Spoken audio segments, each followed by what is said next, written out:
یہ میٹنگ ہو رہی ہے شمیم گنائی صاحب، رشید قریشی صاحب، جاوید چودھری صاحب، ندیم خان صاحب، لال حسین مشتاق صاحب، پریم سودن جی، راجندر مناز صاحب جو جموں سے میرے ساتھ آئے ہیں، سجاد چوہان صاحب، خورشید خان صاحب، ماجد خان صاحب، گرمیت سنگھ جی، حاجی منشی خان صاحب، وجاد عمر صاحب، حکیم دین صاحب، ماجد شاہ جو بھی بول کے گئے ہیں، شہراز علی سینئر اور جو سینئر لیڈرز اور جو چھوٹ گئے ہو اور یوتھ کے لیڈرز اور خاص کر آپ سب لوگ سامنے سے آ رہے ہیں، جتنے میرے دور سے بزرگ بھائی نوجوان سب کو میرا سلام، میرا آداب۔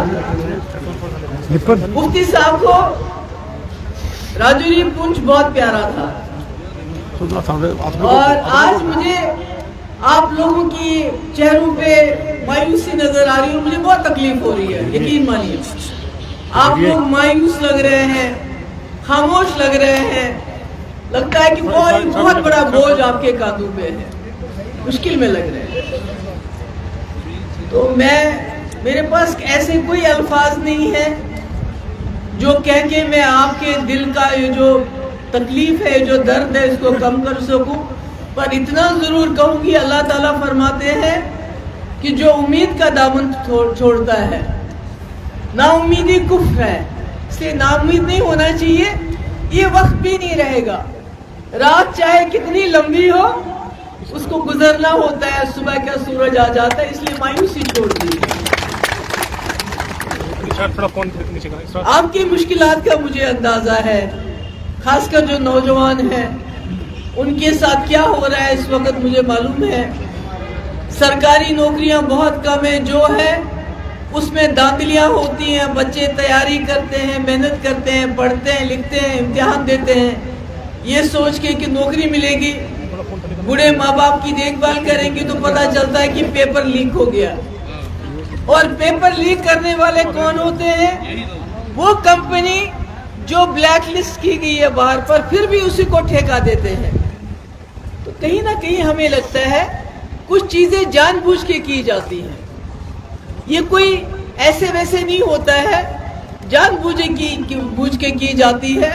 آپ کو یاد ہوگا کہ مفتی صاحب کو زیادہ وقت نہیں ملا آپ کی خدمت کرنے کا، 3 سال وزیر اعلیٰ رہے وہ، 2002 سے 2005 تک، اور اس کے بعد 10 مہینہ، مگر ان کا ایک خواب تھا کہ جو راجوری پونچھ کا علاقہ ہے بڑا خوبصورت علاقہ ہے، اس کو میں ایسے ڈیولپ کروں جیسے یہ نہ صرف ملک کے نقشے پہ بلکہ پوری دنیا کے نقشے پہ آئے۔ اور یہی وجہ ہے جو انہوں نے مغل روڈ بنایا، جو انہوں نے راولہ کوٹ اور آپس میں جو کاروبار کا سلسلہ بفلیاز اور راولہ کوٹ کا شروع کیا۔ انہوں نے یہاں، آپ کو یاد ہوگا کہ اس وقت نوکریوں پہ بین تھی، رہبر تعلیم ٹیچر ہزاروں کی تعداد میں لگے، جو کبھی جن کی باری نہیں آتی تھی گاؤں کے بچوں کی۔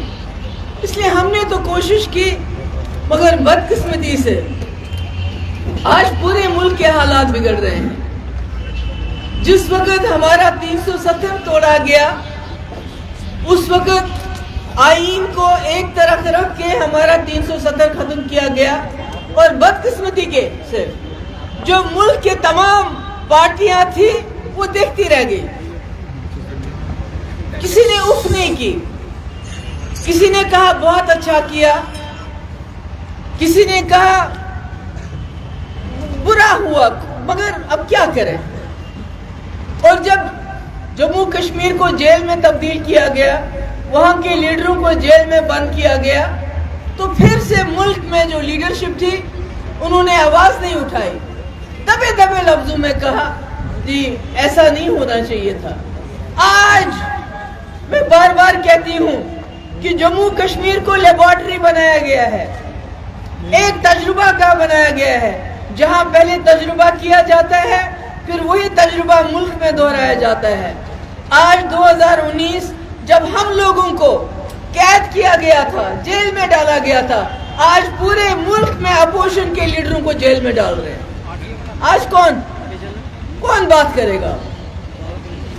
آج وہاں بھی آئین کی دھجیاں اڑائی جاتی ہیں، جمہوریت کا گلا گھونٹا جاتا ہے، اور آج اب سب اپوزیشن کے لیڈر ان کو سمجھ آ گیا کہ 2019 میں جموں کشمیر کے لوگوں کے ساتھ کیا ہوا تھا، کتنا بڑا کانڈ ہوا تھا، اور 2019 میں بھوچال آیا جموں کشمیر میں، اور وہ بھوچال اب تک نہیں رکا، الگ الگ شکلوں میں آتا ہے، کبھی اینٹی انکروچمنٹ ڈرائیو، غریبوں کے گھر اجاڑ دیے جاتے ہیں، ہمیں معلوم نہیں کہ کتنی دیر کے لیے ہم نے یہ جو خونی پنجہ ہے پیلے رنگ کا اس کو کب تک ہم نے بند کیا، مگر ان کے ذہن میں یہ سوار ہے کہ جموں کشمیر واحد ایسی ریاست ہے جہاں غریب سے غریب آدمی کے پاس بھی سر پہ اپنی چھت ہے، کیونکہ ہمارے ملک میں اتنی غربت ہے، وہاں لوگ سڑکوں پہ سوتے ہیں، ریلوے اسٹیشن پہ سوتے ہیں، پل کے نیچے سوتے ہیں، مگر جموں کشمیر واحد ایسی جگہ ہے جہاں لوگوں کے سر پہ چھت ہے، یہ وہ چھت بھی توڑنا چاہتے ہیں، کہتے ہیں ناجائز ہے۔ ایک طرف سے ہمارے ٹرائبلز کو کہتے ہیں آپ کو جنگل میں حقوق دیں گے، جنگلات کے حقوق دیں گے، دوسری طرف سے کہتے ہیں نہیں آپ نے جنگل پہ قبضہ کیا ہے اس کو اڑا دو۔ اب جس کے پاس گھر ہے اس کو کہتے ہیں تم کو پراپرٹی ٹیکس لگائیں گے، بجلی کی فیس بڑھائیں گے، کیا کرے گا غریب؟ جس کے پاس کھانے کے لالے پڑے ہیں وہ کہاں سے لائے گا پراپرٹی ٹیکس؟ وہ کہاں سے لائے گا دگنا بجلی کا فیس؟ کہاں سے لائے گا؟ مقصد کیا ہے ان کا؟ مقصد یہ ہے کہ جموں کشمیر کے لوگوں کی کمر توڑ دو، چاہے وہ ہندو ہو چاہے مسلمان ہو۔ جب ابھی لاٹھی چارج ہوا نوجوانوں پہ تو وہاں تو نہیں بولا پولیس والے نے تم مسلمان ہو تم کو ڈنڈا ماروں گا، تم ہندو ہو تم کو نہیں ماروں گا، وہاں تو سبھی کو مارا، سبھی کو اندر کر دیا، سبھی کے پیپروں میں نقل ہوئی، آج سب بے روزگار ہیں، بیکار ہیں۔ ابھی ہمارے یہاں گورنر صاحب یو پی کے ایڈوائزر باہر کے، جموں میں بی جے پی بولتی ہے ووٹ دو جموں کا چیف منسٹر دیں گے، ارے جموں کا گورنر کیوں نہیں بناتے ہو؟ میں اپنے ہندو بھائیوں سے پوچھنا چاہتی ہوں، اگر یہاں کوئی ہے کہ اگر بی جے پی چاہے تو ہندو گورنر جموں سے کیوں نہیں مناتی ہے؟ ہمارے جموں کے جو ملازم ہیں، جو افسر ہیں، جو ایس پی ہیں، وہ کیوں نہیں ہے اس وقت آگے میدان میں؟ باہر سے کیوں ان سب لوگوں کو لایا گیا ہے؟ وہ اس لیے لایا گیا ہے وہ آپ کی تکلیف نہیں سمجھ سکتے، وہ آپ کا درد نہیں سمجھ سکتے۔ مفتی صاحب کا خواب تھا کہ جموں کشمیر میں امن بحال کروں، جموں کشمیر میں بندوق کا راج ختم کروں، جموں کشمیر میں تمام راستے کھول دوں، جموں کشمیر میں پیر پنچال ہو، اس کو اپنا ہی ڈیولپمنٹ دوں، جیسے ہم نے لداخ میں چلایا، جیسے ان کو، تاکہ یہ اپنے مسئلے لے کے ان کو جموں نہ جانا پڑے، سری نگر نہ جانا پڑے، بلکہ یہاں ہی ان کے کام ہو جائے۔ یہ سیلف رول کا ایک حصہ تھا، مگر انہوں نے سب برباد کر دیا، یہ سوچ کے کہ ہم جموں کشمیر میں تباہی کریں گے، ملک میں ووٹ ملیں گے۔ مگر میں آج اس ملک کی تمام جماعتوں سے کہنا چاہتی ہوں، ابھی بھی جاگ جاؤ، جو شروعات جموں کشمیر میں ہوئی اب وہ آپ کے گلے تک پہنچ گئی۔ آپ اس وقت خاموش رہے، مگر ہم خاموش نہیں رہیں گے، ہم اپنے لیے بھی لڑیں گے اور آپ کے لیے بھی لڑیں گے، یہ ہم کہنا چاہتے ہیں آپ کے ساتھ۔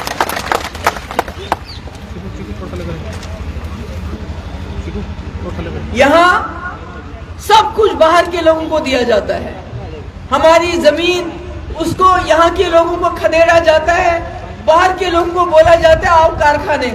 ارے کون سے کارخانے کھلے؟ جموں میں کون سے کارخانے کھلے؟ کشمیر میں کون سے کارخانے کھلے؟ پر زمین فری دے دو۔ مگر جو جموں کشمیر کے لوگ کاروبار کرنا چاہتے ہیں ان لوگوں کو ان کے جوتے گھستے ہیں، مگر کوئی زمین نہیں ملتی۔ باہر کے لوگ ہماری ریت باجری باہر، جموں میں شراب کے کارخانے، دکانوں کے لائسنس باہر کے لوگوں کو پیتے ہیں جموں والے بیچارے، خرید کے پیسہ وہ خرچ کرتے ہیں۔ ہمارے پاس رکھا کیا ہے انہوں نے؟ ہے کیا ہمارے پاس؟ اس لیے مجھے پتا آپ صبح سے یہاں انتظار کر رہے ہیں اور بہت دور سے آئے ہوئے ہیں، مایوس نہیں ہونا ہے، ہم نے لڑنا ہے، ہر چیز کے لیے لڑنا ہے، نوجوانوں کے لیے لڑنا ہے،